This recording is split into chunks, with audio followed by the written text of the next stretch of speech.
So, the Nintendo Switch 2 changed the way I play games. Let me explain.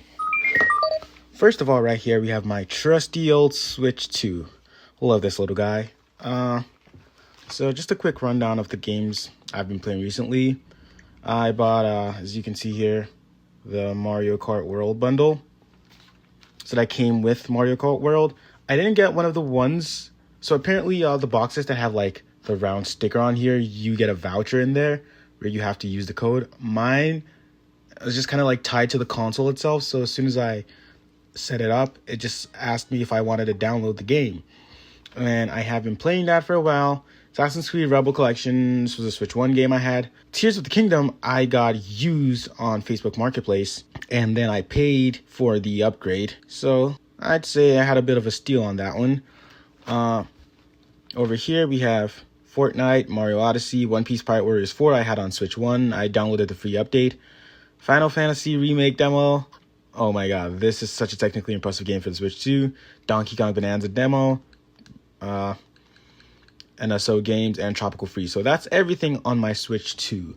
And the first thing I just want to talk about going from a Switch 1 to this is the build quality. Now, if you haven't noticed, I have grips on here. So these are the Savage Neo grip grips, I guess.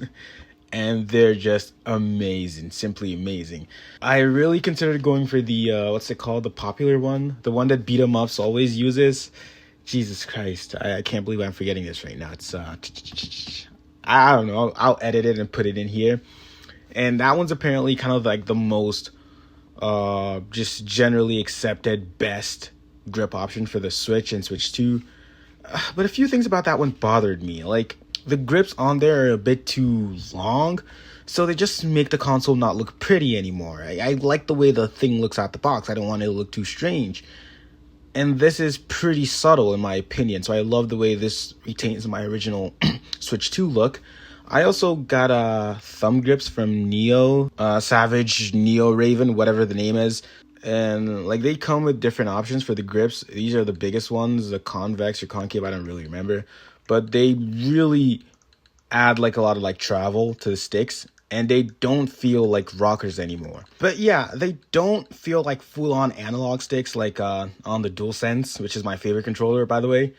But they don't feel like rockers anymore because there's so much height added on. Like it feels like it really goes like far in all directions, and it's even smoother and feels like there's more to the analog stick itself because it does add a little bit of meat on there. So that's definitely a nice upgrade. This feels so much more premium than my Switch OLED that I used to have.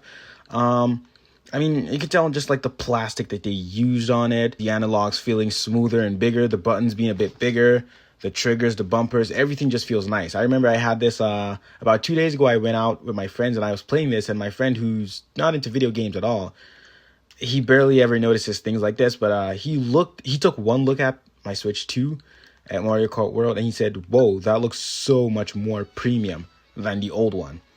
And yeah, that's going to get me to something really important, the display on here. So, I mean, obviously, as everyone and their grandma knows, this is not OLED. It's an LCD, right? And right off the bat, I was worried about that. One of the reasons why I strongly considered getting a Steam Deck OLED, which I'll get to later in the video. I was, it felt like a regression. Like, we already had OLED, now you're taking us back to LCD.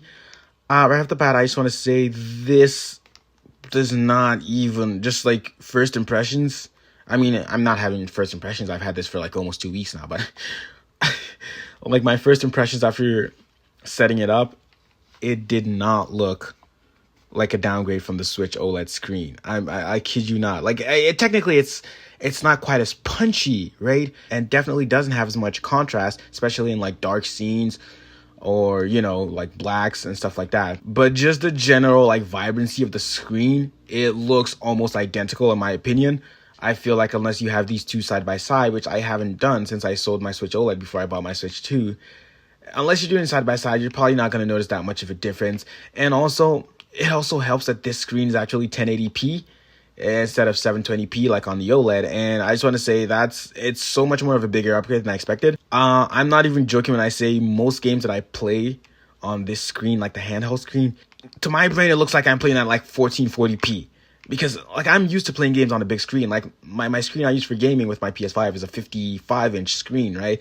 So obviously I play like games at 4K or like 1800p or at least 1400p on PS5. On that bigger screen, it's gonna be stretched out. So I don't know. I guess just like playing on a smaller screen at a full 1080p just looks so much better than I expected. Because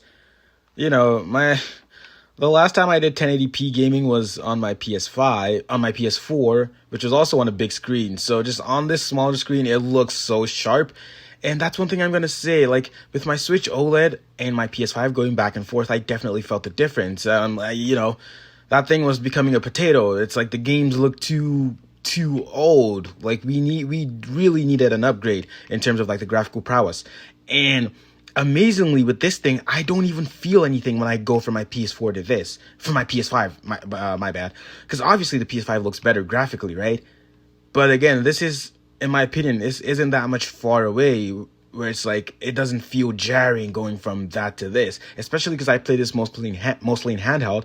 And obviously, psychologically, I kind of like expect the handheld games to look a little bit worse, but this thing looks amazing.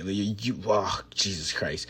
If you're worried about the screen not being OLED, don't be. It's pretty much, to most people, it looks pretty much as vibrant as the OLED. I mean, it technically isn't quite, but like that HDR definitely helps in certain games. And yeah, so the screen is amazing. It's also bigger. It feels like the perfect size of screen. Like, I wouldn't want it to be any bigger than this. But then again, that's what I said about the OLED too. But it's 7-inch screen. This one's a 7.9-inch. So maybe it's just because this is what I'm used to at the time. But it definitely feels like a very substantial upgrade from the Switch 1. In my opinion, I think the graphical leap from the Switch 1 to this is kind of akin to, like, say the PS3 to the PS4, in my opinion, because I do think that, to me, the original Switch kind of felt like a PS3.5, kind of like a halfway point between the PS3 and PS4, while this is pretty much like a PS4 Pro in your hands. Hey, this is me from the editing room. Just want to add a bit of context here. I don't know if I'd say pretty much a PS4 Pro in your hands. After a bit more testing with this thing and just looking at more comparisons on YouTube, I will say the PS4 Pro technically is more powerful when it comes to like blunt internal rasterization, but due to DLSS, most games tend to look pretty much the same. It's kind of a trade-off. Like in some games, the PS4 Pro looks or runs a little bit better. Sometimes it might be the other way around. I'd say maybe the PS4 Pro is a little bit more powerful, but just to 90% of people, I think they're virtually on the same level. I did say a PS4 Pro in your hand, and I guess that's not true, because obviously in handheld mode, it's not quite as capable graphically as in docked mode. But what I find is that because the display is so much smaller in handheld mode and that screen is so vibrant, better than probably most people's LCD TVs if you don't have an OLED TV, it kind of looks pretty much almost the same as docked. Like, honestly, on the Switch 1, going from handheld to docked, there was like an upgrade. Like, I could see the games looking better on the big screen. But in my honest opinion, here on the Switch 2, they look almost the same, docked and handheld. So, I guess, it's not quite as powerful as a PS4 Pro in your hands. But to me, it virtually looks like that, if that makes sense.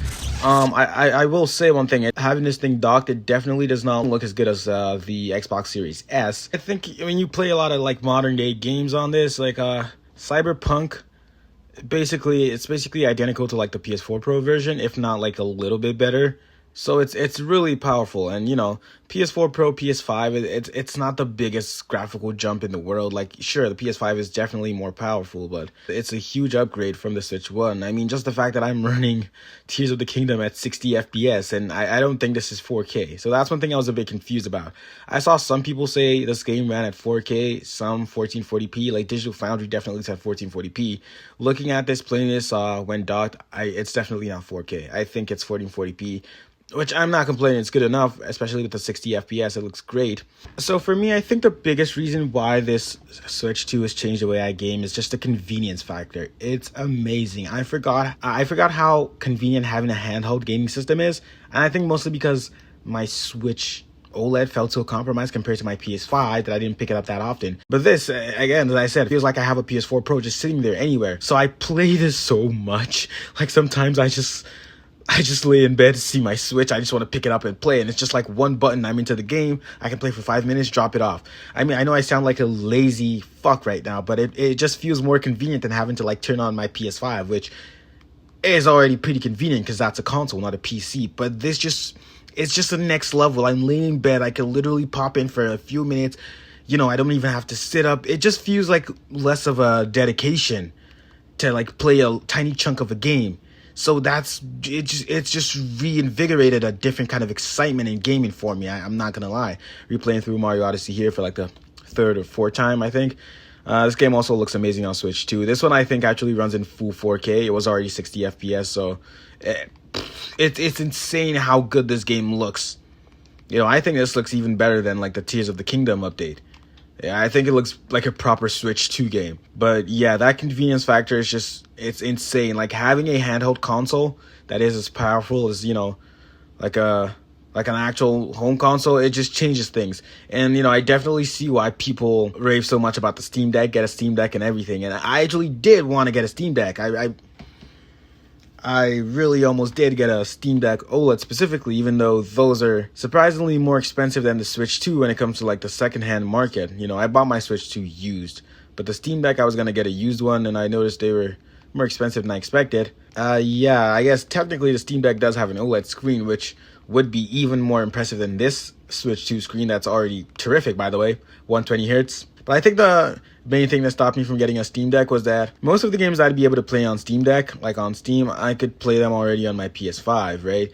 The Switch 2 would just provide me with a whole new library of games. Like, sure, technically you can emulate like Switch games on a Steam Deck OLED, but with playing Switch 1 games and Switch 1 emulation, I've been there, done that, so that's not really enticing for me. I would rather just have a console where I can play like actual new Nintendo games on it, and Switch 2 is that for me. So yeah, for me, just the portability, the convenience, and just the wonder, the wow factor of having like these like current gen looking and feeling games at the tip of my palm anytime, even anywhere. When I went out with this, I was at a restaurant with friends and I was playing Tears of the Kingdom. I was like, this is amazing. Definitely pumped to see where they go with the Switch 2. Definitely want to see what games we get next year and stuff like that. Right now, I've already shown the games that I have. Tears of the Kingdom, I think I checked on my mobile app. I spent probably like 14 hours in it, and I just got it like 4 days ago. So you can tell how much I enjoy the game. Mario Kart World, I got that with the system. I'm probably like 12 hours into Mario Kart World. Odyssey and Pirate Warriors 4, I played a little bit. The rest are kind of just like games I tested out, demos, stuff like that, whatnot. But yeah, the thing is, I also recently got like 4 new games on my PS5, so my time has been torn between my PS5 and Switch 2. I've been playing Clear Obscure, Expedition 33, but yeah, I also got Street Fighter 6 on PS5, One Piece Odyssey, which I've been meaning to get. Not One Piece Odyssey, sorry, One Piece World Seeker.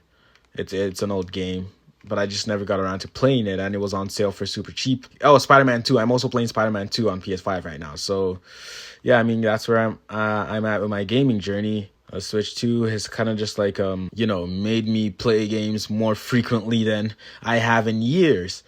Thanks to that convenience, that portability factor. I mean, yeah, that was the video. Just a quick update for my Switch 2, and, God knows what the hell I'll post next. Well, I know, but God knows too.